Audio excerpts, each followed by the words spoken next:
Narito na ang PTV Balita ngayon. Bumaba ang bilang ng cyber scam ngayong Kapaskuhan. Ayon kay Cybercrime Investigation Coordinating Center o CICC Executive Director Renato Paraiso, bagamat bumaba ang cybercrime scam, dumami naman ang mga individual na nahuhuli.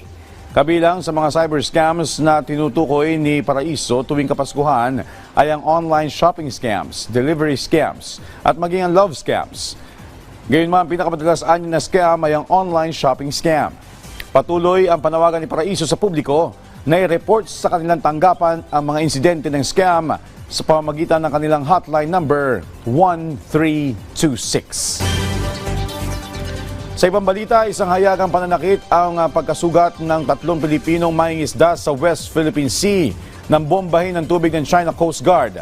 Ito ang reaksyon ni Chairman Emeritus Dr. Jose Antonio Goytia sa panibagong pangaharas ng CCG sa mga mangingisda sa Escoda Shoal. Iginit ni Goytia na hindi dapat sinasaktan ang mga mangingisda dahil wala silang armas at wala silang nilalabag na batas. Iisa lang anya ang pakay ng mga mangingisda sa Escoda Shoal, ang manghuli ng isda. Sa kabila nito, agad namang kumilos ang Philippine Coast Guard at nasagip at tinulungan ang mga mangingisda.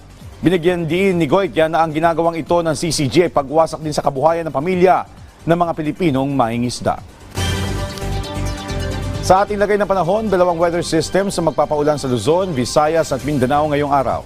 Easterlies ang magpapaulan sa Bicol Region, Caraga, Davao Region, Northern Samar, Eastern Samar, Southern Leyte, Mimaropa, nalalabing bahagi ng Visayas at Mindanao.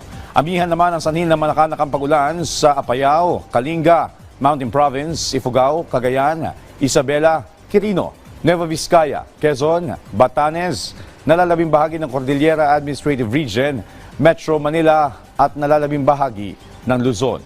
Patuloy naman ang paalala ng Pag-asa, mag-iingat sa pagguho ng lupa at mga pagbaha sa mga lugar na malakas ang buhos ng ulan.